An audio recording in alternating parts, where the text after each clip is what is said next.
الحمد لله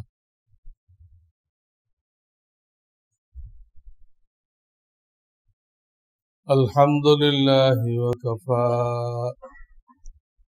وسلام على عباده الذين اصطفى أما بعد فأعوذ بالله من الشيطان الرجيم بسم الله الرحمن الرحيم وأقيموا الصلاة وآتوا الزكاة وقال النبي صلى الله عليه وسلم بني الإسلام على 5 شهادة أن لا إله إلا الله وأن محمد رسول الله وإقام الصلاة وإيتاء الزكاة والحج وصوم رمضان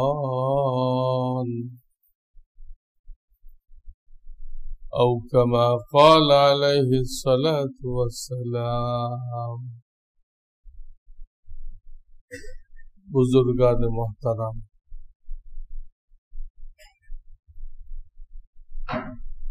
আল্লাহ রাব্বুল আলামিন দয়া করে আমাদেরকে এই মাহে রমজানুল মুবারক দান করেছেন।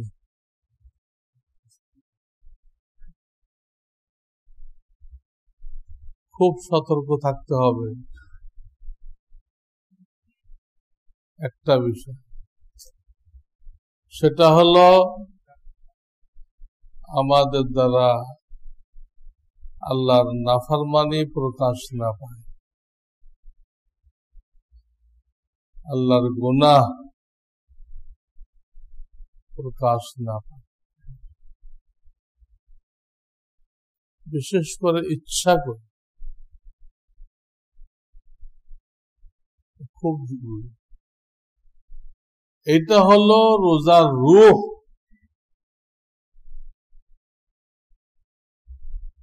এটা থাকলে রোজা কবুল হবে, এটা না থাকলে 11 মাস যেমনি চলছে রমজানও তেমনি চলছে। এই রোজার কোনো রূহ নেই। এই রোজা সম্পর্কে এক হাদিসে আসছে, কাম মিন সাইমিন লাইসা লাহু মিন সিয়ামিহি ইল্লাল জু'। বহুত রোজাদার থাকবে তো তারা রোজা রেখে ক্ষুধা আর পিপাসায় কষ্ট করা ছাড়া তাদের আর কোনো লাভ হবে না।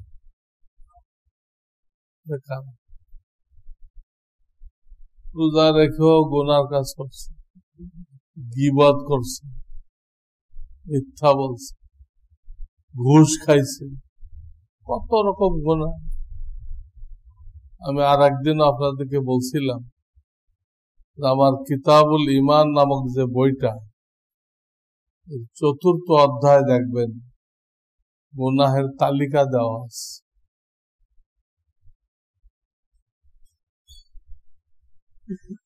পড়লে বুঝে আসবে শরিয়াতে গুনাহ কি কি। আর যখন এলেম আসবে, এলেম আমলকে দাওয়াত দেয়, এলেম আমলকে দাওয়াত দেয়। তখন আপনার দিলের মধ্যে ওইগুলো বর্জন করার একটা চাহিদা সৃষ্টি হবে, এইটা গুনাহে কবিরা। আর একটা গুনাহে কবিরার মধ্যে এই শক্তি আছে যে মানুষকে দোজখে নিয়ে যেতে পারে। একটা গুনাহ মানুষকে দোজখে নিতে পারে।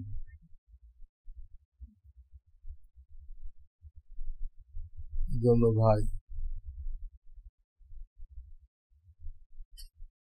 আপাতত তো নিয়ত করি এই মাস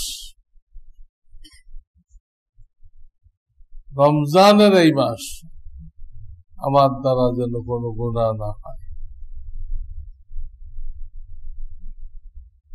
পরের হিসাব পরে, ইনশাআল্লাহ এই মাসের উসিলায় বাকি 11 মাস আল্লাহ তাআলা গুনাহ বর্জন করার তৌফিক দেন। অনেক হাদিস আছে এই মাসে গুনাহ বর্জন না করলে, মাগফিরাত না পাইলে কি সমস্যা। যেমন এক লম্বা হাদিসে আসছে, আপনারা জানেন নবীজি সাল্লাল্লাহু আলাইহি ওয়াসাল্লাম মেম্বারের এক এক তাকে পাও রাখতেছিলেন, আমিন বলতেছিলেন। ওই দিন মজলিস শেষে সাহাবায়ে কেরাম জিজ্ঞাসা করলেন, ইয়া রাসূলুল্লাহ, আজকে আমরা একটা জিনিস দেখলাম আগে কোনোদিন দেখিনি। তখন নবীজি খুলে বললেন, জিবরাইল আলাইহিস সালাম আসছিলেন, কয়েকটা বদদোয়া করছেন, আর আমাকে আল্লাহর পক্ষ থেকে আদেশ করছে আপনি এই বদদোয়ার উপরে আমিন বলেন।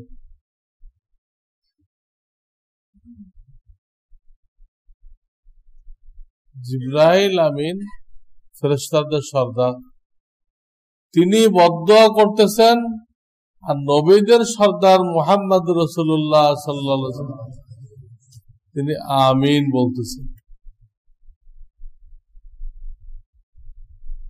তার মধ্যে একটা হলো এই রমজান। রমজান পাইল কিন্তু গুনাহ বর্জন করে আল্লাহ থেকে মাগফিরাত নিতে পারল না।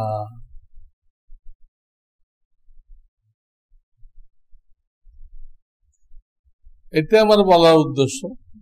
যদি ওই হাদিসে আরো আছে, 3 বার কইছেন না, যে ব্যক্তি বাপ মা দুজনকে পাইল বা একজনকে পাইল কিন্তু তার সেবা করে জান্নাত অর্জন করতে পারল না, সে এই বদ। ইসলামে বৃদ্ধ আশ্রমের কথা শুনি আমরা বিদেশে, এখন তো আমাদের দেশেও শুরু হয়েছে। এটার কোনো সুযোগ নেই, ইসলামে এটার কোনো সুযোগ নেই। বাপমার এই অবস্থাটা জান্নাত অর্জন করার সবচেয়ে সহজ রাস্তা। সেই সময় কেউ বৃদ্ধ আশ্রমে রেখে আসে, এর মতো হতভাগা আর কে আছে।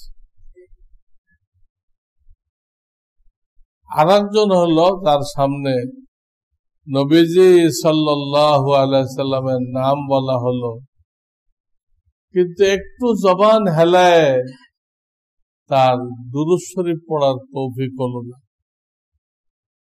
আল্লাহ এই 3 গুনাহ থেকে আমাদেরকে মাফ করুন। বড় ফজিলত মাস। এই মাস সম্পর্কে বলা হয়েছে শয়তানকে বন্দী করে রাখা হয়, জান্নাতের দরজা খুলে রাখা হয়, দোজখের দরজা বন্ধ করে রাখা হয়। অনেকে প্রশ্ন করে, হুজুর শয়তান বন্দী করে রাখা হয়, তাহলে রমজানেও তো গুনাহ হয়, এগুলো হলো কেমন?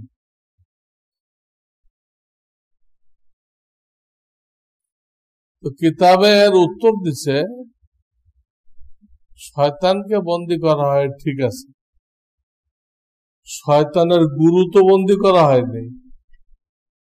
শয়তানের গুরুকে নফস,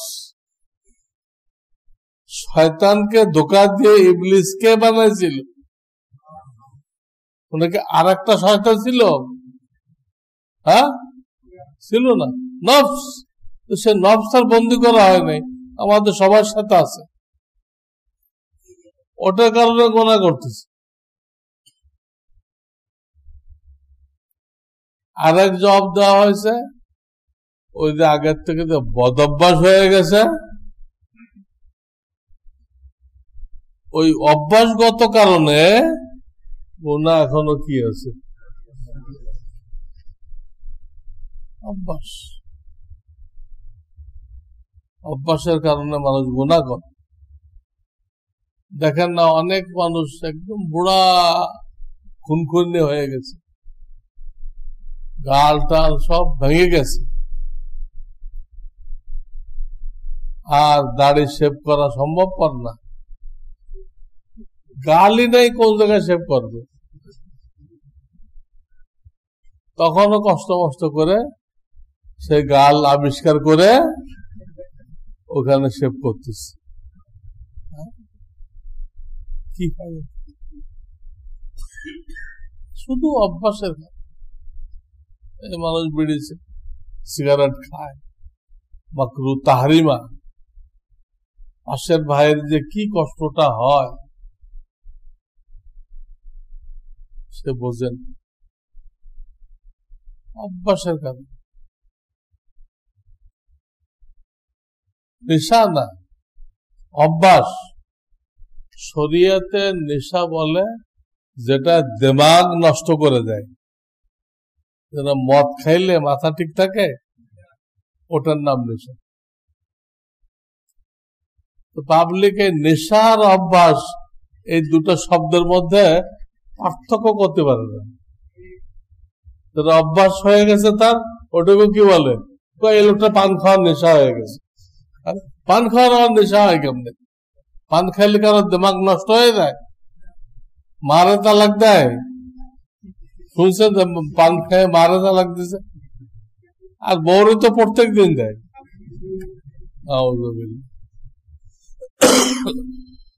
এই অভ্যাসগত কারণে এই গুনাহগুলো চালু থাকে।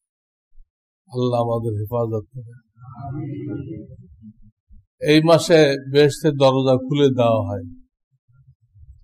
এই হাদিসের ব্যাখ্যায় লিখছে, এই মাসে কোন ইমানদার রোজাদারের যদি মৃত্যু হয়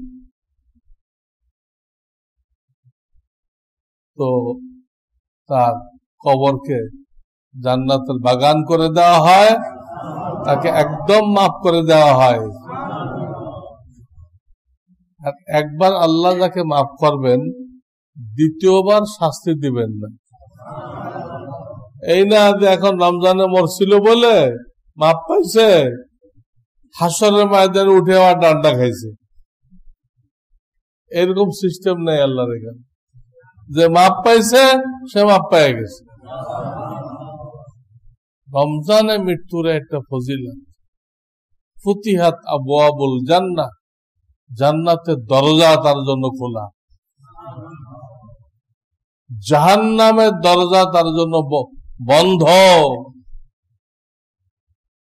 আপনাদের অনেকের কাছে একটা তাফসির আছে, তাফসিরে মারিফুল কোরআন আছে না আপনাদের কাছে?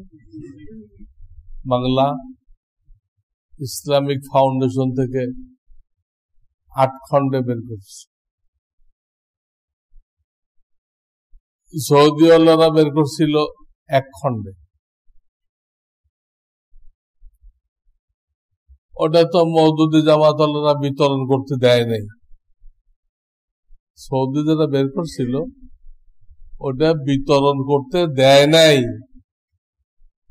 ইসলামের নামধারী একটা রাজনৈতিক দল বিতরণ করতে দেয় নাই, এটা নাকি ভুল। মুফতি শফি সাহেব ভুল তফসির করলে কেউ সহি তফসির করতে পারবে। দারুল উলুম দেওবন্দের মুহাদ্দিস ছিলেন, দারুল উলুম দেওবন্দ মুফতি আজম ছিলেন, গ্রান্ড মুফতি ছিলেন, মাওলানা আশরাফ আলী থানবীর খলিফা ছিলেন। উনি ভুল তফসির করছেন, আর তুমি মওদুদি তুমি সহি তফসির করছো। এরা শক্তি খাটায় এগুলো জনগণের মধ্যে বিতরণ করতে দেয় নাই। এখনো সৌদি দূতাবাসে এগুলো পড়ে আছে।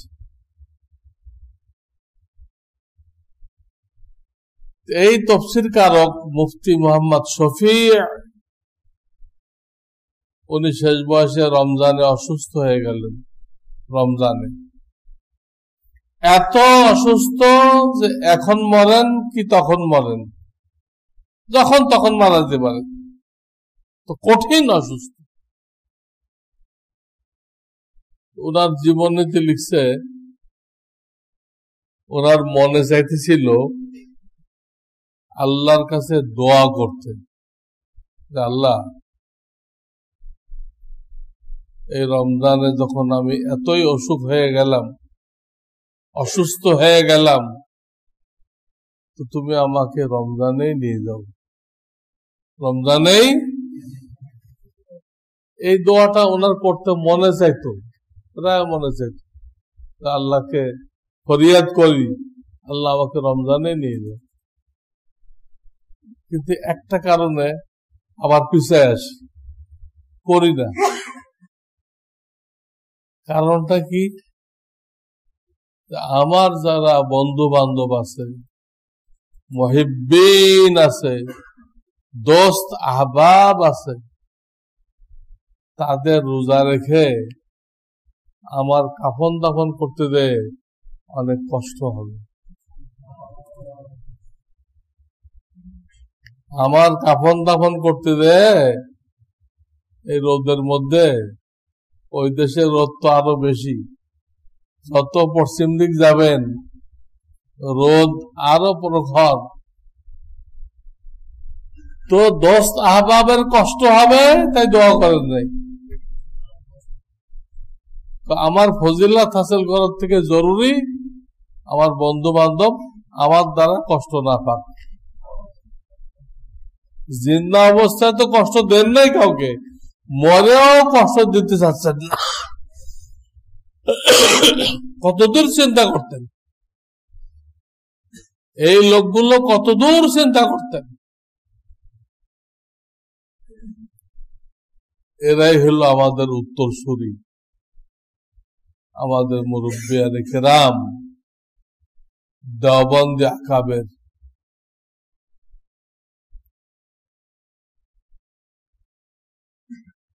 আজকে কিছু ছোকরা আলেমদের কারণে ওলামাদের অনেক বদনাম হইতেছে। এগুলো দেখে আপনারা মন খারাপ করবেন না। খারাপের মধ্যে ভালো আছে, ভালোর মধ্যে খারাপ আছে, খারাপের মধ্যে কি আছে? ভালো আছে।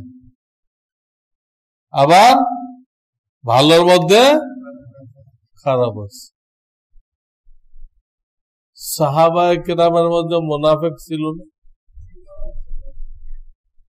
রসুলের দরবারে ডেলি বসতেছে মুনাফিক।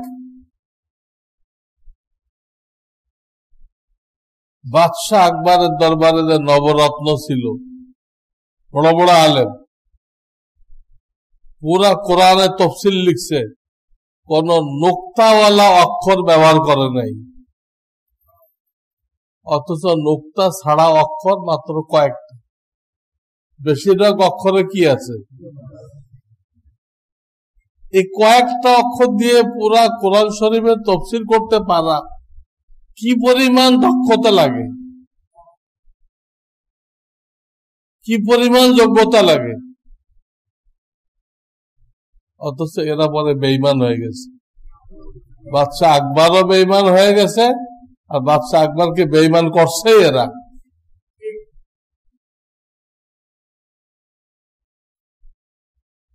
এরকম থাকবে,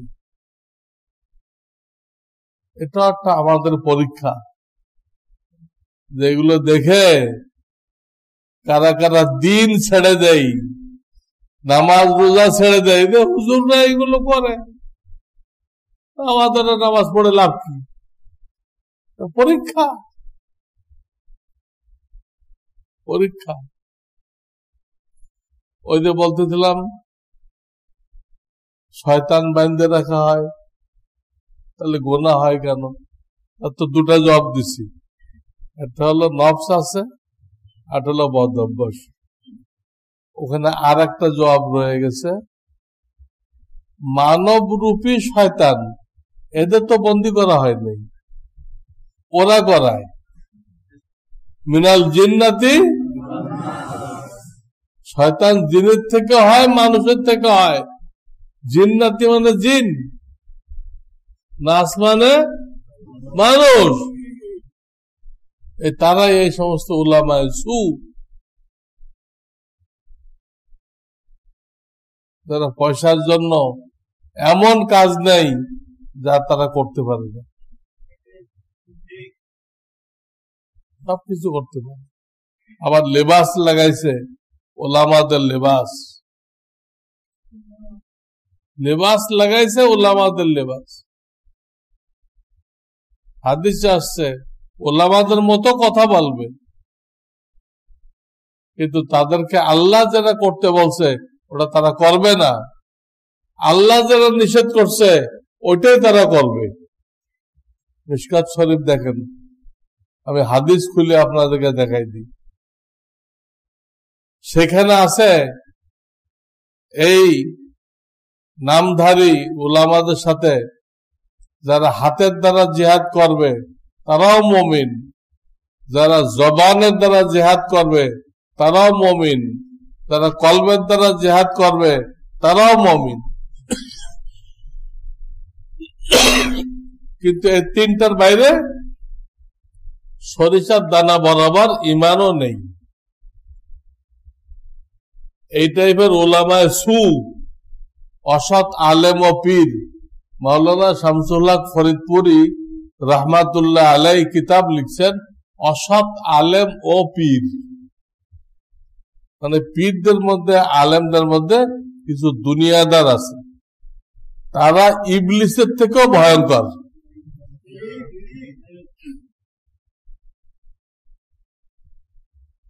উনি এই কিতাবে তাদের পরিচয় দিচ্ছেন, আপনারা পড়ে নেবেন বাংলাতে, অসৎ আলেম ও পীর। যাত্রার কথা শোনা যাবে না, যাত্রার মজলিসে বসা যাবে না। কোন ভণ্ড পীর, ওলামারা বলতেছে ভণ্ড, আপনি সেখানে যাবেন না।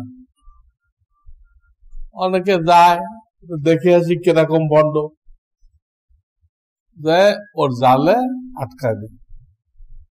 ওরা এইরকম জাদু জানে, এইরকম জাদু জানে ওরা, ওদের দরবারে যে একবার যাবে সে আর ফিরে আসতে পারবে না। এমনকি কিতাবে লিখছে তাদের সাথে বহাস করতে, তর্ক করতে যাওয়া নিষেধ, যে আপনার এই কাজগুলো ভণ্ডামি, এগুলো ছাড়েন, এগুলো বলতে দেওয়া নিষেধ। এটা বলতে গেলেও সে ও দলে পড়তে পারে। এর অনেক ঘটনা আছে, ঘটনা বলতে গেলেও সময় লাগবে। বহাস করতে গেছিল, ও দলে হয়ে গেছে। আল্লাহ আমাদেরকে হেফাজত করে।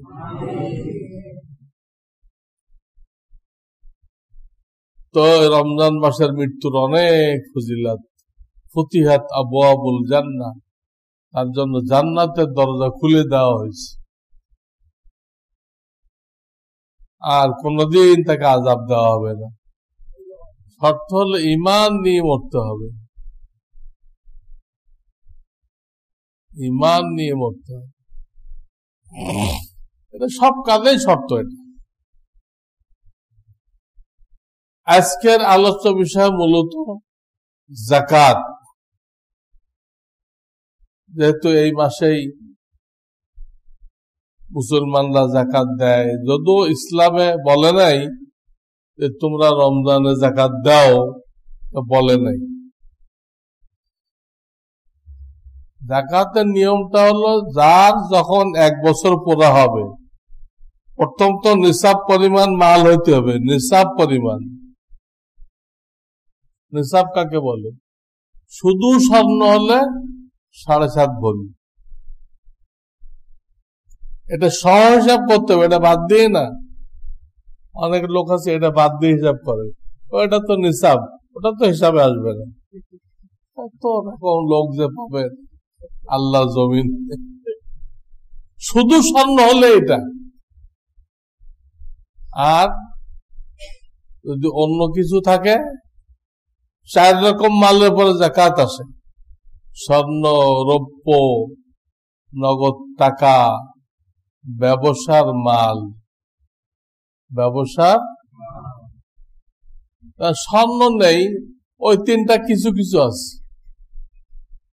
তখন মাসআলা হলো ওই 3টার দাম মিলে দেখবেন 52.5 তোলা রূপার দাম হয় কিনা। এখন রূপার দাম একটু বেশি, অন্য বছরের তুলনায় একটু বেশি। এজন্য এবছর আমরা হিসাব করছি 52.5 তোলা রূপার দাম 50,000 টাকা। গত বছর ছিল 40,000 টাকা, এবছর 50,000 টাকা। কাজে কিছু নগদ টাকা আছে, কিছু ব্যবসার মাল আছে, কিছু রূপা আছে, স্বর্ণ নেই।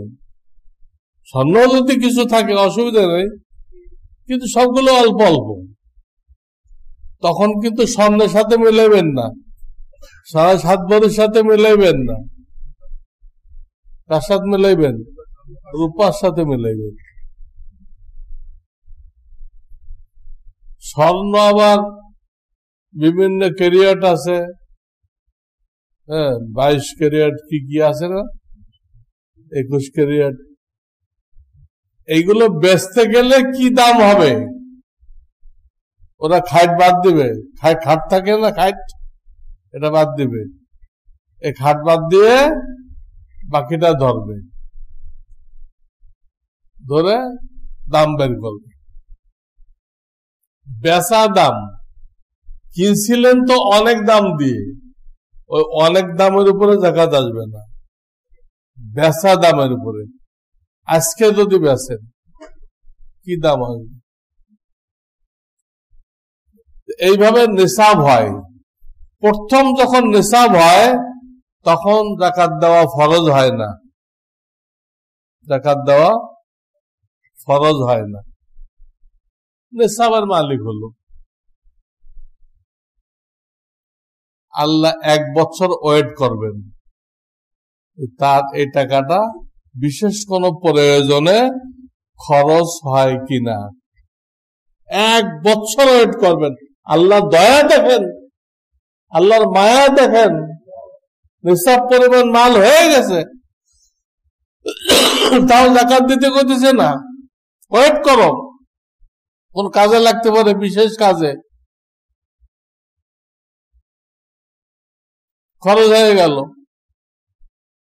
হজের জন্য টাকা জমা করছেন, বাড়ি করার জন্য টাকা জমা করছেন, মেয়ে বিয়ে দেওয়ার জন্য টাকা জমা করছেন, ওটা তো কয়েকদিন পরে খরচ হয়ে যাবে, বছর শেষে তো থাকবে না, তো জাকাত তো লাগবে না। মাঝখানে খরচ হয়ে গেলে জাকাত লাগবে না। 1 বছর ওয়েট করো। 1 বছর যখন হবে, আরবি 1 বছর, ইংরেজি না, আরবি 1 বছরের মাথায় 355 দিনের মাথায় যদি মালটা বাকি থাকে নিসাব পরিমাণ, তখন আপনার উপরে জাকাত আদায় করা ফরজ। আদায় করা, আদায় না করা হারাম, কবিরা গুনাহ, এবং সেই লোকটা ফাসেক হয়ে গেল। আদায় না করলে। আর আল্লাহ না করুক কেউ যদি অস্বীকার করে, যেমন মিস্টার কারুন অস্বীকার করছিল, যাকাত অস্বীকার করছিল, মুসা আলাইহিস সালাম বলল আল্লাহ তোমাকে এহসান করছে, তুমি আল্লাহর গরিব বান্দাদের উপরে এহসান করো। কারুন বলল আল্লাহ কখন এহসান করলো?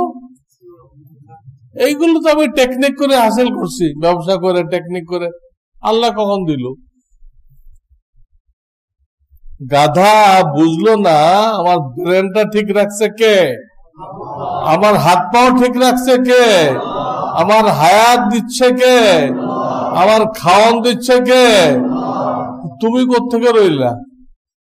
তুমি এগুলো অর্জন করছো, বেওকুফ। দিল। এই অস্বীকার যে করবে সে কাফের। সে কি?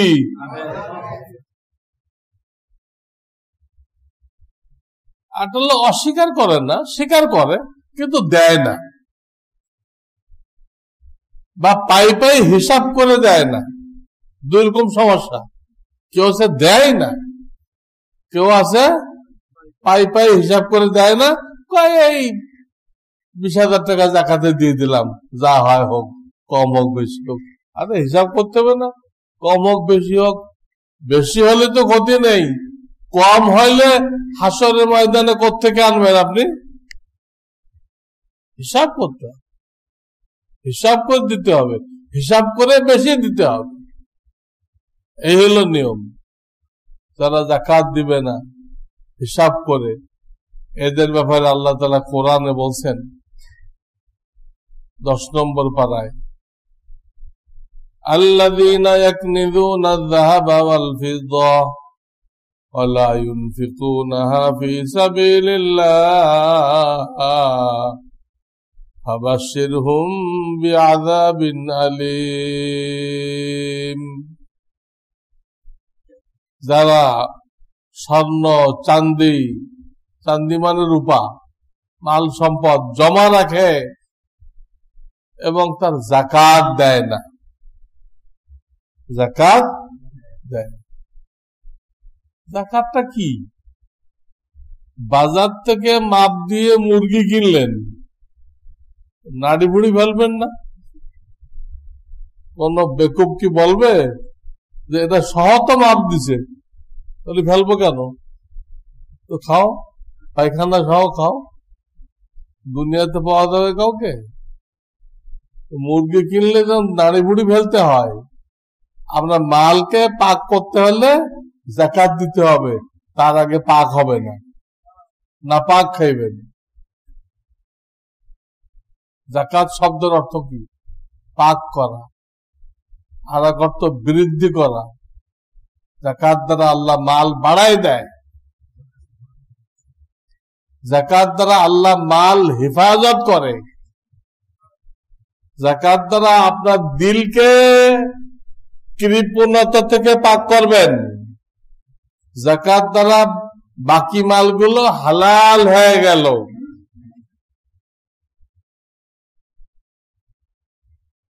আর একটা হলো যাকাত দিলে কি হবে?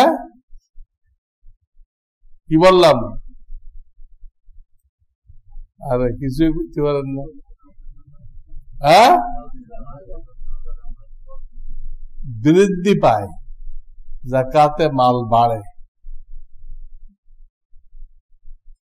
অসংখ্য ফায়দা। এই তো মৌলিক 3টা ফায়দা বললাম, দিল পাক হয়, মাল পাক হয়, আর মালের হেফাজত হয়, এবং আল্লাহ মালকে বাড়ায় দেয়, বাড়ায় দেয়। তো এই জন্য এই আয়াতে বলতেছে তারা যাকাত দেয় না, মাল জমা করে রাখে, ফাবাশশিরহুম বিআযাবিন আলীম, তাদেরকে কঠিন আযাবের সুসংবাদ শোনায় দাও। আপনারা আশ্চর্য হবেন, আযাবের আবার সুসংবাদ হয় নাকি? হ্যাঁ, কিন্তু আল্লাহ এই শব্দটাই ব্যবহার করছেন ওদেরকে মজাক করার জন্য।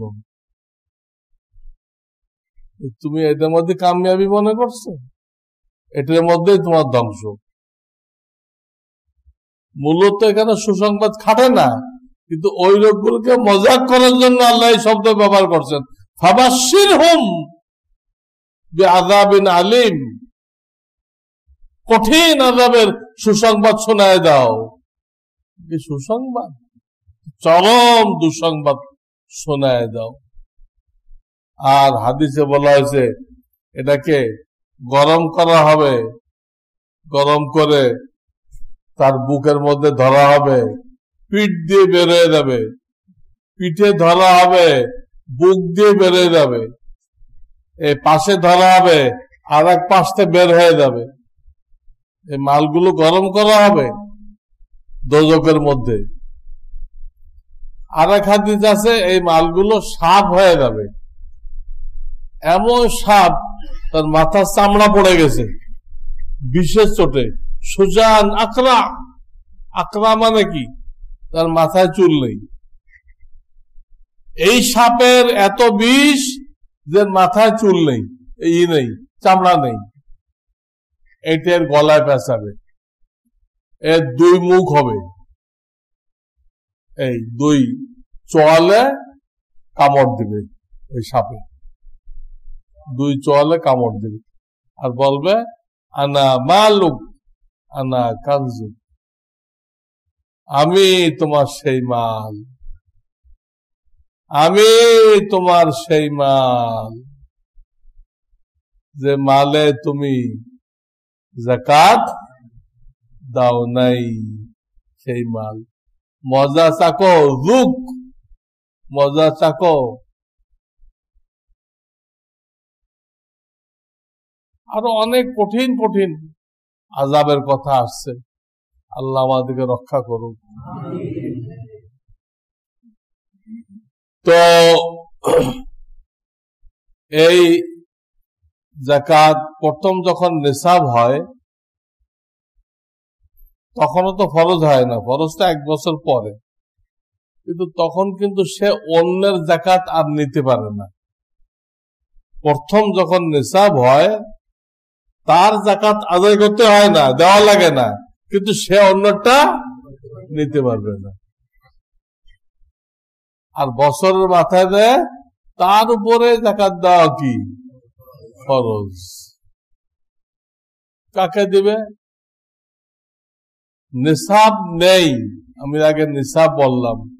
শুধু স্বর্ণ হলে একরকম, অন্যগুলো হলে 52.5 তোলা রূপা, 50,000 টাকা। নিসাব নেই এমন কোন গরিবকে নিঃশর্ত মালিক বানিয়ে দিতে হবে। 40 ভাগের 1 ভাগ, শতকরা 2.5 টাকা নিঃশর্ত মালিক বানিয়ে দিতে হবে। শর্ত লাগানো যাবে না, কোন গরিবকে মালিক বানিয়ে দিতে হবে। বলতে পারবেন না এটা দিয়ে তুই এই কাজটা করবি, অন্য কিছু করতে পারবি না, তাহলে হবে না। সে যাকাত পাওয়ার পরে যেখানে ইচ্ছা বৈধ বৈধ যে কোনো ক্ষেত্রে খরচ করতে পারে, নিঃশর্ত মালিক বানিয়ে দিতে হবে।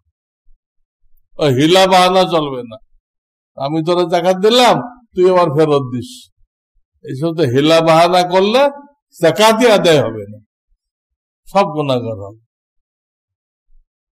এই জন্য যাকাতের টাকা দিয়ে এই যে এতিমখানা, হাসপাতাল, মাদ্রাসা এগুলো বিল্ডিং বানানো যায় না।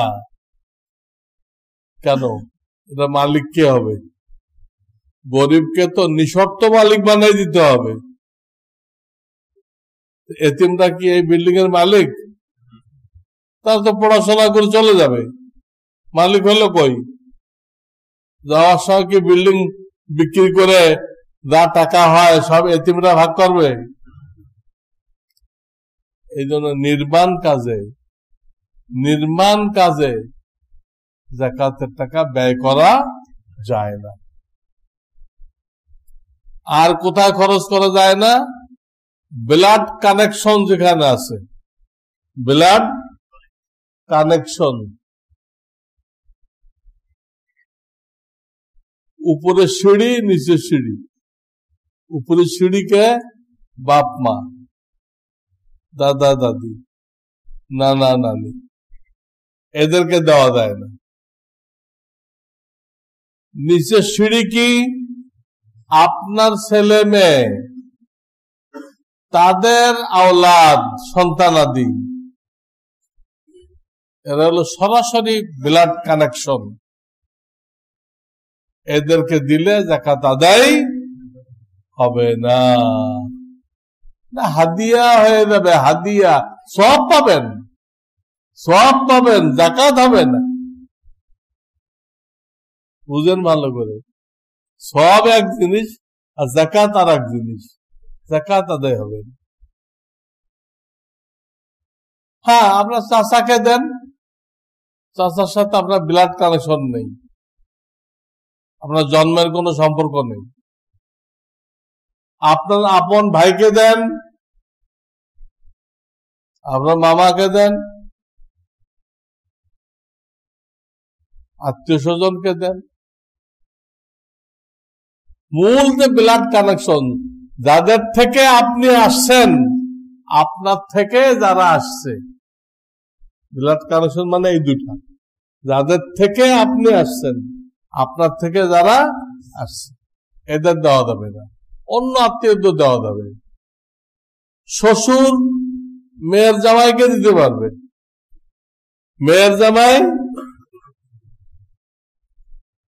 শ্বশুরকে দিতে পারবে। দেখেন, আপনি আপনার মেয়ের জামাতাকে দিতে পারবেন, কিন্তু মেয়েকে দিতে পারবেন না। মেয়েকে দিলে আদায় হবে না, মেয়ের জামাতাকে দিলে আদায় হবে। আপনার যাকাতের মাল আপনি খাইতে পারবেন কিনা? যাকে যাকাত দিচ্ছেন তার মেয়ের বিয়ে হইতেছে, ওই আপনার যাকাতের টাকা দিয়ে আপনাকেও দাওয়াত দিছে, আপনি খাইয়ে আসলেন, তাহলে কি বলা হবে আপনি যাকাত খাইয়ে আসছেন? আপনার যাকাত আপনি খাইয়ে আসছেন, বলা হবে? বলা হবে না। ওকে যখন দিয়ে দিলেন তো যাকাত খতম হয়ে গেল, আর যাকাত নেই, ওটা ফ্রেশ মাল। ওর হাতে যাওয়ার সাথে সাথে কি হয়ে যায়? আপনার কাছে যখন ছিল তাহলে মালের ময়লা, গরিবের কাছে যখন গেছে ওটা ছাকনি হয়ে ফ্রেশ মাল হয়ে গেছে। আপনাকে দাওয়াত দেয়, আপনি খাইতে পারবেন। কোন ধনীকে দেওয়া যাবে না যার কাছে নিসাব পরিমাণ মাল আছে। ধনীর নাবালেগ সন্তানকে দেওয়া যাবে না, নাবালেগ সন্তান। বালেগ সন্তানকে দেওয়া যাবে, ধনীর নাবালেগ সন্তানকে দেওয়া যাবে না। বালেগ 15 বছর বয়স হয়ে গেছে, ওর তোর মাল নেই, ওর বাপের আছে, ওর তো নেই, ওর মালিকানা ভিন্ন, ওর বাপের মালিকানা ভিন্ন, বাপ মরে গেলে পাবে। নাবালেগ সন্তানকে দিতে পারবেন।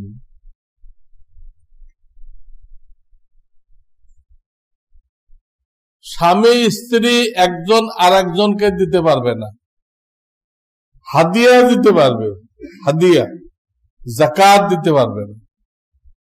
স্বামী স্ত্রীকে পারবে না, স্ত্রী স্বামীকে পারবে না।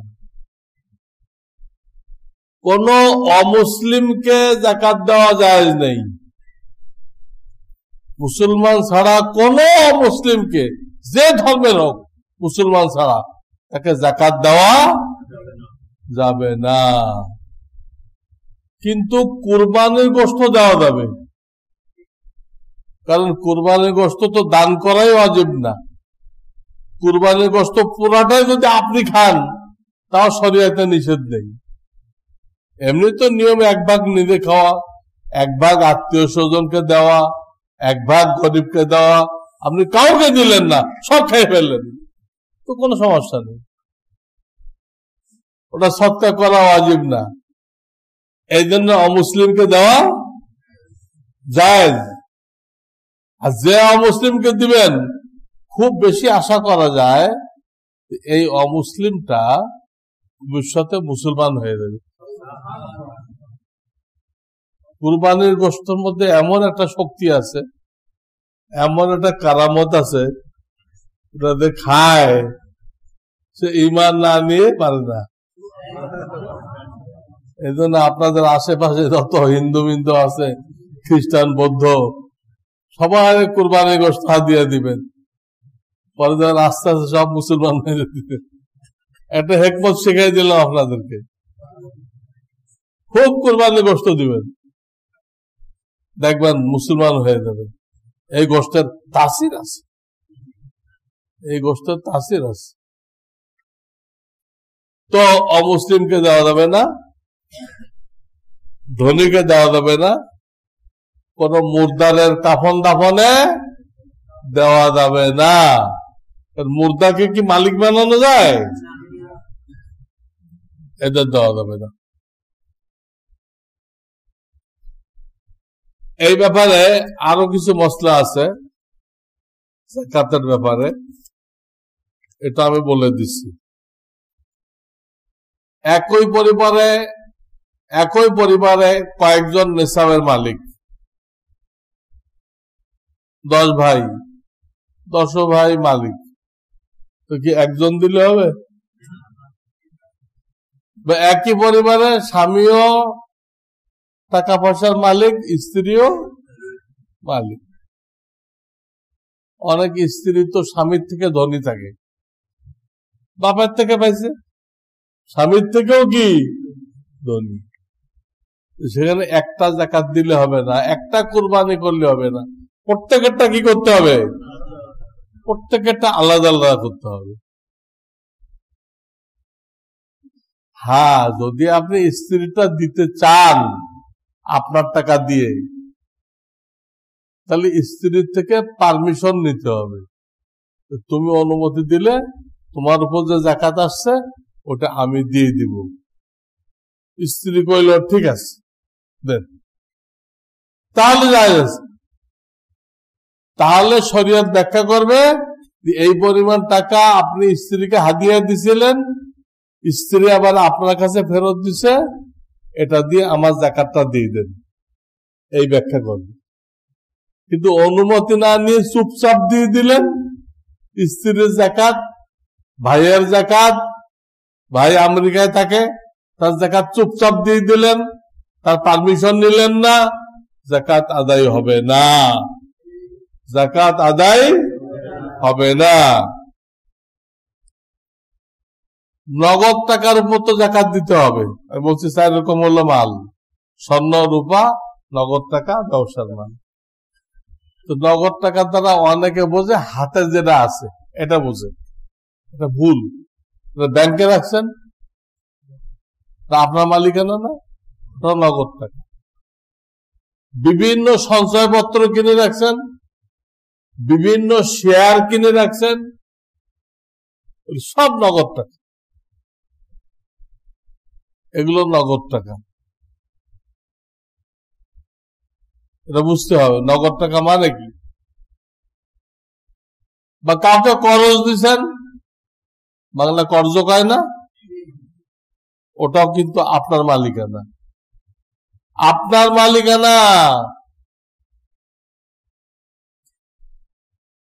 যখন বাসা ছেড়ে দেবেন ওটা তো আর এক মশলা।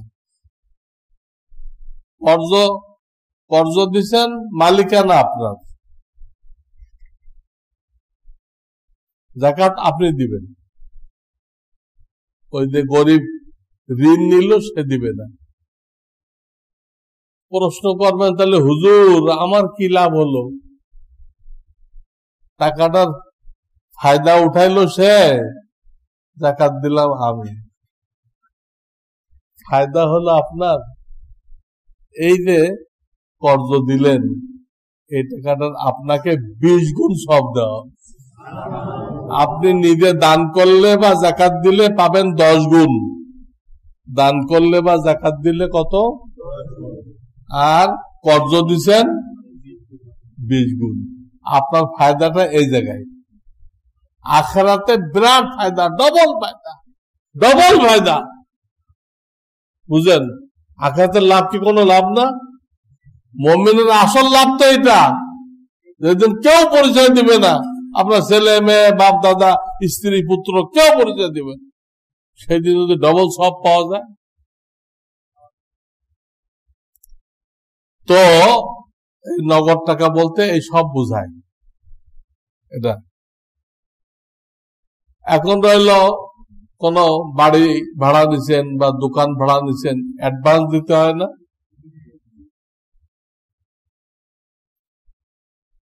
এই অ্যাডভান্স 2 প্রকার।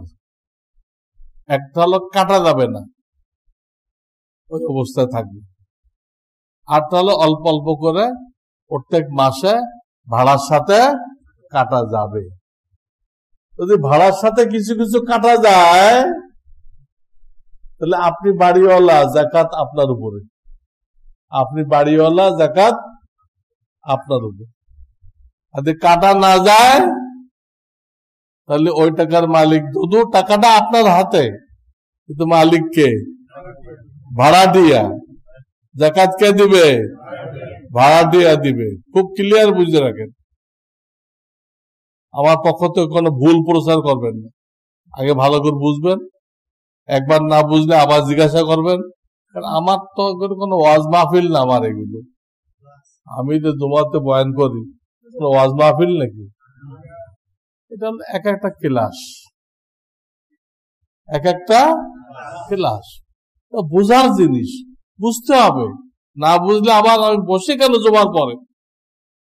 জমার পরে এই জন্য বসি, আমার কোনো কথা কারো ক্লিয়ার না হয়ে থাকে, সে ক্লিয়ার করে নিবে, কিন্তু আমার পক্ষ থেকে উল্টা বলবে না। এই জন্য বসি আমি। আমাকে তো কমিটিতে দায়িত্ব দেয় নাই, আপনি জমার পরে আবার বসবেন, এরকম দায়িত্ব তো দেয় নাই। আমার পক্ষ থেকে বসি।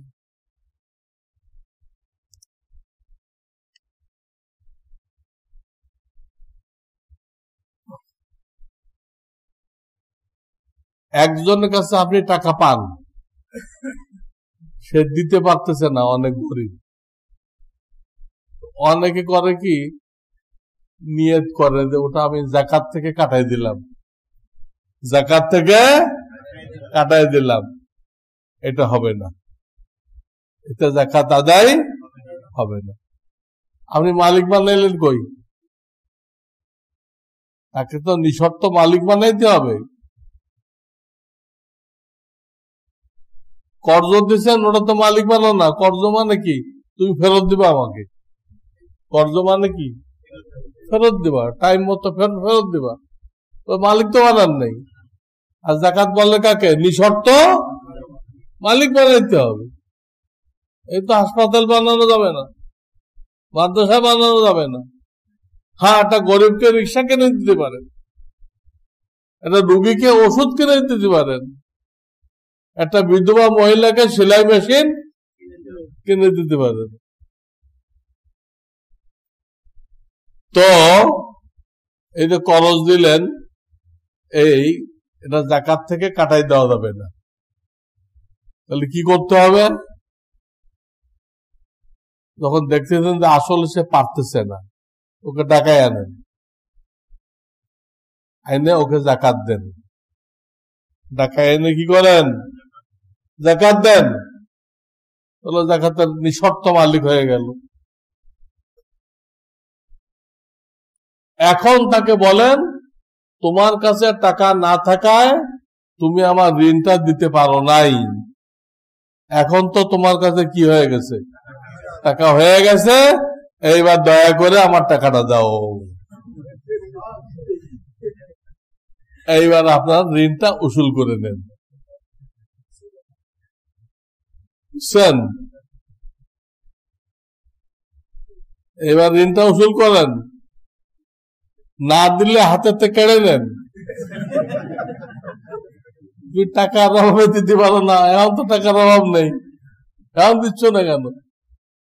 কোনো অসুবিধা নেই, কিন্তু যাকাত থেকে কেটে দিলে হবে না, যাকাত আগে দিতে হবে, তারপর উসুল করতে হবে। এই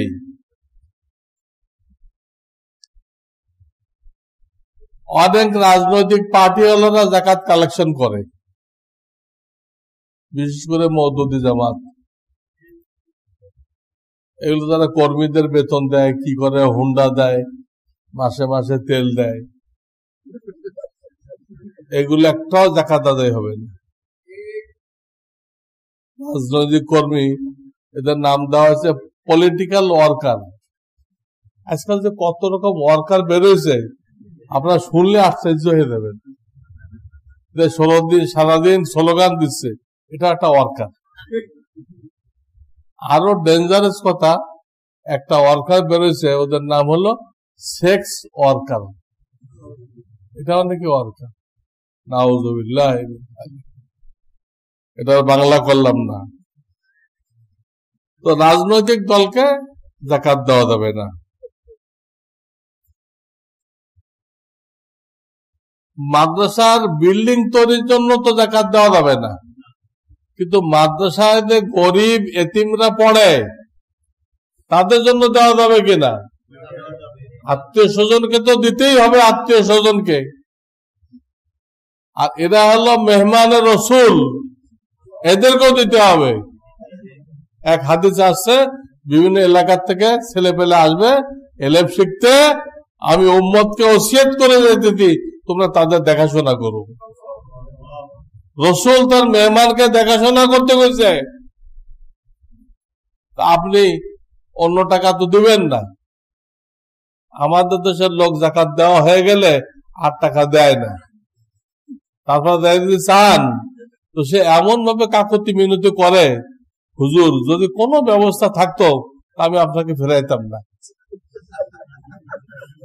তার মানে যাকাত দেওয়ার পরে আর কোনো টাকা দেওয়া কবিরা গুনাহ, অথচ ওইটা হলো বেশি সব। যাকাত তো দিতেই হবে, ওটা তো বাধ্যতামূলক। এখন যেটা দিবেন এটা বাধ্যতামূলক না, এটা সব তো অনেক গুণ বেশি। এটা তো আপনি দিবেন না, দিলে ভালো ছিল। তো যাকাতটা দেন, অন্তত যাকাত দেন।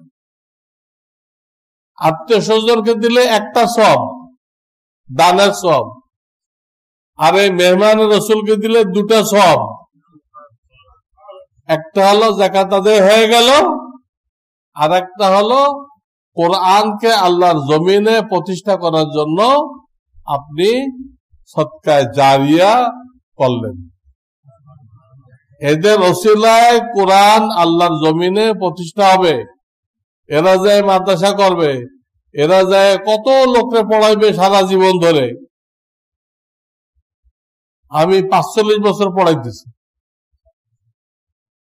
আমি ঠিক মনে নেই 22-23 বছরে লালবাগ মাদ্রাসার শিক্ষক হয়েছে। লালবাগ, তখন লালবাগের যৌবন ছিল, এখন তো লালবাগ বুড়া হয়ে গেছে। লালবাগ এখন বুড়া হয়ে গেছে, বুঝছেন, এখনো বাচ্চা দেয় না। আমি যখন পড়াইছি বা পড়ছি তখন যৌবন ছিল। তো 45 বছর পড়াইতেছি, কত হাজার হাজার ছাত্র আমার কাছে পড়ছে। শুধু বাংলাদেশ না, আলহামদুলিল্লাহ যত দেশে আমি গেছি সব দেশে আমার ছাত্র পাইছি। আমার ছাত্র আমার আগেই পৌঁছে গেছে, এক একজন এক কাজ নিয়ে আছে। তো এতিমখানার বিল্ডিং বানানোর জন্য দেওয়া যাবে না, কিন্তু এতিমদের জন্য দেওয়া যাবে, এবং ডবল সব। যাকাতের সব, সদকায়ে জারিয়া সব অবশ্যই দিতে হবে। যেহেতু আল্লাহ রসুল বলছে এরা আমার রসুল, এরা আসবে বিভিন্ন এলাকা থেকে, তোমরা কিন্তু এদের দিকে খেয়াল রেখো, এরা যেন কোনো কষ্ট না পায়। হাজিদেরকে বলা হয় আল্লাহর মেহমান, তালেব ইলমকে বলা হয় রসুলের মেহমান। এরা কষ্ট পাইলে হাসরের ময়দানে মুখ দেখানো যাবে না, তাদের এদের খাওয়ান আছে কিনা আসে মাঝে মধ্যে জিজ্ঞাসা করবেন লিল্লা বোর্ডিং এর পজিশন কি, চাউল টাউল ঠিক মতো আছে কিনা। এক বুজুর্গ স্বপ্ন দেখছে এবছর 20 লাখ লোক হজ করছে, কারোর হজ কবুল হয় নাই, অমুক একটা লোকের হজ কবুল হয়েছে। এই স্বপ্ন দেখছে। এই লোকটা অনেক সফর করে তার বাড়িতে গেছে, ভাই আপনি কি আমল করছেন, কারোর হজ কবুল হলো না, আপনারটা কবুল হয়েছে। বললো ভাই আমি তো তেমন কিছু করি নাই, আমি ফরজ নামাজ পড়ি, হালাল কারবার করি, তেমন কিছু করি নাই। তো ঘটনাই ঘটছে, আমি নফল হজের জন্য কিছু টাকা রাখছিলাম, নফল হজের জন্য, নফল। এর মধ্যে একদিন আমার বিবি কি কারণের জন্য গোশত খাওয়ার জন্য পাগল হয়ে গেছে, আমাকে গোশত খাওয়ানো। কারণ আমি গভীর রাত্রে, এত রাত্রে গোশত কোথায় পাই, বিবিও নাছর বান্দা, আমার গোশত খাওয়াইতে হবে। আমি গভীর রাত্রে বের হয়েছে রাস্তা দিয়ে, যাইতে যাইতে যাইতে যাইতে একখান থেকে গোশতের ঘ্রাণ আসতেছে, গোশত পাকাইতে দিতে ঘ্রাণ আসতেছে। আমি গেলাম, যাই বললাম ভাই আমার অল্প একটু গোশত দেন। সেই লোকটা বলল ভাই এই গোশত আমার জন্য তো হালাল, কিন্তু আপনার জন্য তো হারাম। আমার দিতে কোনো অসুবিধা নেই, কিন্তু আপনার জন্য তো হারাম। তো এটা কেমন কথা, আপনার জন্য হালাল আমার জন্য হারাম, এই কেমন কথা। বললো ভাই আমরা কয়েকদিন না খেয়ে আছি, কয়েকদিন না খেয়ে আছি, কোনো উপায় অন্তর পাইলাম না, কারোর থেকে সাহায্য পাইলাম না। তখন ওই কোন ডাস্টবিন থেকে মরা মুরগি কুড়াই এনে, এখন তো আর কোন ডাস্টবিনে মরা মুরগি থাকে না, এগুলো সব বিক্রি হয়ে যায়, আর কাবাব বানায় খেয়ে ফেলে। আবার এগুলোর নাম দিয়েছে নোয়াখালীর মুরগি। মরা মুরগির সাথে নোয়াখালীর কি সম্পর্ক হল?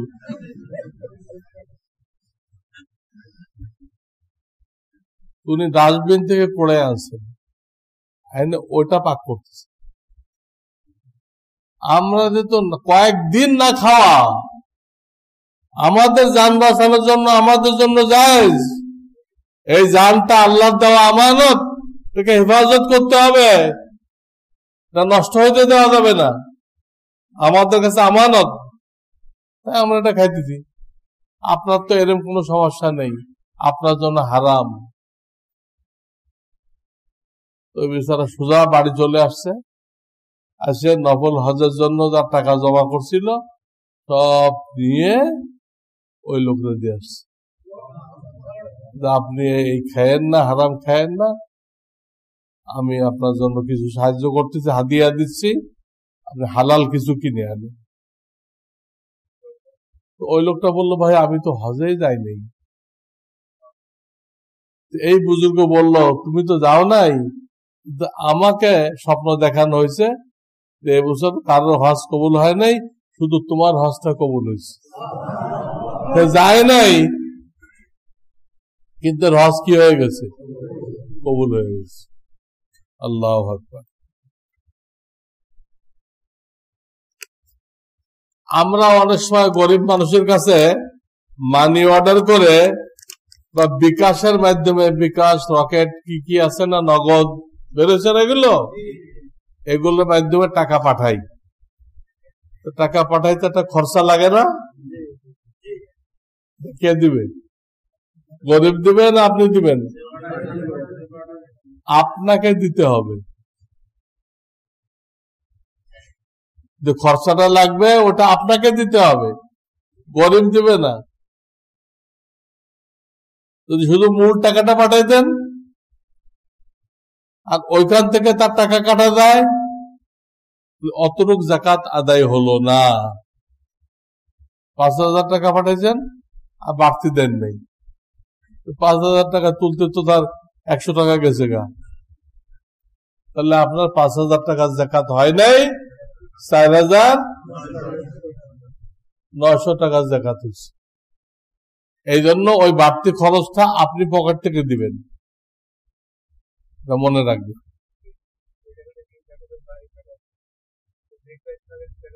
হ্যাঁ, যাকাতের বাইরে হিসাব করে যাকাত দিতে হবে। যে মালামাল আছে এর দাম ধরতে হবে, দাম ধরে হিসাব করে দিতে হবে। এখন কি দাম ধরবেন, কি দাম ধরবেন? একটা লোক ক্রয় মূল্য কত টাকাতে কিনছেন, আপনার আজকে কত মার্কেটে দাম আছে, আজকে যদি হিসাব করতেছেন। আর তাহলে যখন বেচবেন 1 মাস পরে, কথার কথা, তখন কি দাম পাবেন? 3 রকম দাম হইতে পারে। এরকম আপনি কোনটা ধরবেন? আজকে কি দাম, আজকে আমার এই দোকানের মালগুলো যদি আমি পাইকারি বিক্রি করি তো কি দাম হবে? পাইকারি বিক্রি করলে কি দাম হবে? আজকের কেনা দাম থেকে কম হইতে পারে, কেনা দাম থেকে বেশিও হইতে পারে। আজকের দাম ধরবেন, কেনা দামেও না আর ভবিষ্যতে বিক্রির দামেও। খুব খেয়াল রাখবে।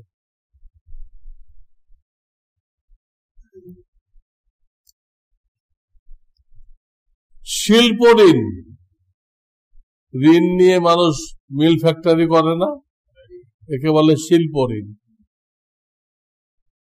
আপনার হাতে যে নগদ টাকা আছে, এই টাকা থেকে শিল্প ঋণ বিয়োগ হবে না। আপনার হাতে যে টাকা আছে, আপনার নিজের টাকা, এই না যে ব্যাংকে থেকে লোন আনছে, হাতে যে টাকা আছে এটা যাকাত দিতে হবে। আপনি কলকারখানা বসাইতে যে লোন নিছেন, ওটা হাতের টাকা থেকে বিয়োগ করবেন না, কারণ ওখানে লোনও আছে, লোনের বিপরীত অ্যাসেট আছে, অ্যাসেট মাল আছে। আপনি দিতে না পারলে ব্যাংক এই মাল বিক্রি করে তার টাকা নিয়ে যাবে। এই লোন যদি বিয়োগ করা হয় তাহলে ঢাকা শহরে আপনি যাকাত দাতা পাবেন না, সব মানুষ যাকাত খাইতে পারবে। অনেকে করে এই কাণ্ড, আমার হাতে 50,000 টাকা আছে, আমার লোনও তো 50,000, তাহলে আমার আর যাকাত নেই। এটা ভুল কথা। কোন লোন বাদ যায়? যে লোনটা এখন শোধ করতে হবে, এখন সেটা বাদ যায়, শোধ করে দেন, টাকা কমে গেল, কম টাকার উপর যাকাত দেন। কিন্তু লোন দিবেন আপনি 6 মাস 9 মাস পরে, আর বিয়োগ করতেছেন এখন, তা হবে না। যে লোনটা সময় সাপেক্ষ বা কিস্তিতে দিবেন, ওই লোনের টাকা আপনার হাতের টাকা থেকে বিয়োগ হবে না, হাতের পুরো টাকা যাকাত দিয়ে দিবেন।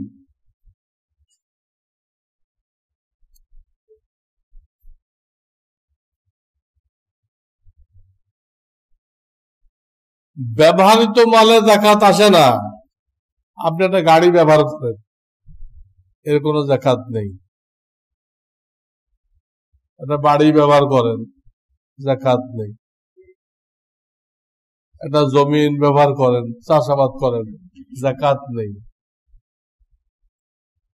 কিন্তু এগুলোর ব্যবসা করলে,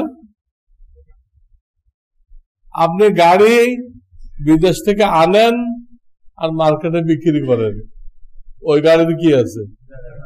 যাকাত আছে। আপনি জমিন প্লট বানায় হাউজিং ব্যবসা করতেছেন, আপনার এই জমিনটা ব্যবসার মাল, এর যাকাত দিতে হবে। আমার কথা ক্লিয়ার হয়েছে? যারা ব্যবহার করেন তার যাকাত নেই, আর যারা ব্যবসা করতেছেন ওটার কি আছে? একটা জিনিস আছে ব্যবহার করলেও যাকাত দিতে হয়, সেটা হলো মহিলাদের অলংকার। সে ব্যবহার করতেছে কিন্তু যাকাত দিতে হবে। অলংকার কিন্তু কি করতে হবে? যাকাত দিতে হবে। দুটো মহিলা আসলো, তাদের হাতে চুড়ি পরা ছিল। মহিলাদের হাতে চুড়ি থাকতে হবে, ইসলামী শরিয়ত, যাতে তাদের দেখলেই বোঝা যায় এটা মহিলা, এটা পুরুষ না, এর থেকে পর্দা করতে হবে। তাদের হাতে মেহেদি থাকতে হবে, এটাই শরিয়ত। নবীজি জিজ্ঞেস করলেন, তোমরা কি চুড়ির যাকাত দাও?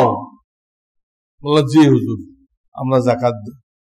খুব ভালো কথা, যদি যাকাত না দাও সেটা জাহান্নামের চুড়ি হবে। এটা জাহান্নামের চুড়ি। এই কাজে অলংকারে যাকাত দিতে হবে। সর্বশেষ একটা কথা, সারা বছর গরিব আত্মীয় স্বজন লোকজন আসতে থাকে, সারা বছর আসে, তাদেরকে কিছু না দিয়ে পারা যায় না, দিতে হয়। তাহলে এটা কিসের থেকে যাবে? কি ধরা হবে? এটা আপনি অ্যাডভান্স যাকাত ধরেন। দান ধরলে তো নিষেধ নেই, দান করতে পারেন, অথবা কি ধরেন? অ্যাডভান্স যাকাত। হজ আর যাকাত অ্যাডভান্স করা যায়। হজ আর যাকাত অ্যাডভান্স করা যায়, আগে আগে করা যায়। হজ ফরজ হয় নাই, কিছু কর্জ মর্জ করে হজ করে আসলেন, ফরজ আদায় হয়ে গেছে। কিন্তু নামাজ আর রোজা অ্যাডভান্স করা যায় না। তবে সারা বছর যে গরিবরা আসবে সব ওই অ্যাডভান্স যাকাত থেকে দিবেন, দিয়ে যখন বছর শেষে হিসাব করবেন তখন দেখেন আপনার কত টাকা যাকাত আসছে। দেখা গেল আপনার 20 লাখ টাকা যাকাত আসছে। কত? 20 লাখ। সারা বছর দিচ্ছেন, কত দিচ্ছেন? সারা বছর 15 লাখ টাকা দিয়ে ফেলছেন। ঠিক আছে, 15 লাখ দেওয়া হয়ে গেছে, আর 5 লাখের দেন। বছরের শেষে যাকাত দেওয়া ওয়াজিব, যাকাতটা ফরজ, কিন্তু বছর শেষ হলে সাথে সাথে দেওয়া ওয়াজিব। যদি দেরি করেন তো ওয়াজিব তরক করে গুনাহ হবে, যাকাত আদায় হবে, কিন্তু ওয়াজিব তরক করার গুনাহ হবে। দেরি করা নিষেধ, আমরা কিন্তু দেরি করি। ওই যাকাতটা রেখে দেই, ওইখান থেকে সারা বছর গরিবদেরকে অল্প অল্প করে দেই। আরে রেখে দিচ্ছেন কেন গরিবদেরকে? অ্যাডভান্স দেন। আমার কথা ক্লিয়ার? এই বছরের যাকাতটা রেখে দিয়ে গরিবদেরকে দিবেন না সারা বছর, অ্যাডভান্স থেকে দেন, ওটা পরে বিয়োগ করে দিয়েন। রেখে দিলে আপনার ওয়াজিব তরক করার গুনাহ হবে। কেন আল্লাহ ওয়াজিব করছে? কেন আপনি যে রেখে দিলেন, যদি আপনার হায়াত না থাকে আর ছেলে পেলে জানবে না কিচ্ছু, আপনার যাকাতটা কে দিবে? রেখে দিলে হায়াত না থাকতে পারে, মাল না থাকতে পারে, বিরাট কোন রোগে পড়ে গেছেন, তাতে লাখ লাখ টাকা লেগে গেছে, যাকাতের টাকাও চলে গেছে। এই জন্য দেরি করা নিষেধ। হজ যে বছর ফরজ হবে ওই বছর যাইতে হবে, দেরি করা নিষেধ। মেয়ে বিয়ে হয় নাই, বিল্ডিং কমপ্লিট হয় নাই, দোকানের ডেকোরেশন কমপ্লিট হয় নাই, এসব আজে বাজে উজুহাত দেখায় আপনি হজ দেরি করবেন, এটা কি নেই, জায়েজ। যাকাতটা দেরি করা যাবে না, এই বছরটা এই বছরে দিয়ে দিতে হবে। এরপরে গরিব মানুষ আসে, এটা আপনি অ্যাডভান্স যাকাত হিসেবে দিয়ে দেন। এই মোটামুটি কয়েকটা কথা আমি বলে দিলাম, এর বাইরে আরো অনেক কথা আছে। এটা যার যেটা আছে তিনি সেটা জিজ্ঞাসা করবেন, হুজুর আমার এইরকম টাকা আছে, এটা কি হবে। আমাদের কথাতে সব মশলা হয়ে গেছে তা মনে করবেন না, মোটামুটি মৌলিক কিছু মশলা হয়ে গেছে। এর বাইরে আপনাদের ব্যক্তিগত যা সমস্যা আছে এগুলো লিখিত হোক মৌখিক হোক, যারটা সে জিজ্ঞাসা করে নেবেন, নিয়ে আমল করতে হবে। এলেম শিক্ষা করা ফরজ, এলেম শিক্ষা করা ফরজ, না শিখলে আমল করবেন কিভাবে। আল্লাহ তাআলা আমাদের সবাইকে তৌফিক দান করেন। ওয়া আখিরু দাওয়ানা আলহামদুলিল্লাহি রাব্বিল। এক মিনিট, আমি প্রত্যেক বছর বলে থাকি যাকাতের মশলা বললাম, যাকাতটা দিবেন কোথায় কথাটা ভুলে গেছিলাম। আমাদের এখানে মাদ্রাসা আছে জানেন তো, আমি সেই মাদ্রাসার মুহতামিম, এবং এখানে লিল্লাহ বোর্ডিং আছে। এখানে অবশ্যই আপনারা যাকাত দিবেন, বিশেষ করে যারা এই মহল্লা তারা তো দিবেন। আর আমি যে মাদ্রাসায় খেদমত করি মোহাম্মদপুর আমি যে মাদ্রাসায় খেদমত করি সেখানে তো মাসে 10 লক্ষ টাকা লাগে, মাসে 10 লক্ষ টাকা লাগে। 10 মাস লিল্লাহ বোর্ডিং চালু থাকে আর 2 মাস ছুটি, তাহলে কত হলো? 1 কোটি। হ্যাঁ, এই যাকাত আসে, এইখানেও আপনারা শরীক থাকবেন। আমি সবাইকে দাওয়াত দিচ্ছি, কিন্তু আমি আপনাদের খতিব, আপনাদের আমার হক আছে, এই জন্য আমি এটা অনুরোধ করলাম। নামাজের পরে গেটের মধ্যে থাকবে মাদ্রাসার কমিটির লোকজনেরা, আর আমার বাম পাশে থাকবে আমার মাদ্রাসার লোকেরা। আপনারা যার যেখানে দিতে মনে যায় দিবেন। লকডাউনের কারণে অনেকের কাছে নগদ টাকা নেই, অনেকের কাছে কি নেই, নগদ টাকা নেই। এখন যতটুকু পারেন দেন, যতটুকু পারেন। রমজানে দিলে 70 গুণ সওয়াব বেশি। পরে যখন টাকা হাতে আসে তখন কি করেন? এই দেরির কারণে গুনাহ হবে না। সরকার লকডাউন দিছে বলে বেচাকেনা নেই, টাকাও নেই, তাহলে পুরা যাকাত দিবেন কেমনে? তো দেরি হবে না, এই দেরির কারণে গুনাহ হবে না। এখানে আপনার কোনো হাত নেই, সরকারি আইনের কারণে আপনি পেছে পড়ছেন, আপনার কোনো গুনাহ হবে না। টাকা হাতে আসলে তখন যাকাত দিবেন। সুন্নত পড়েন।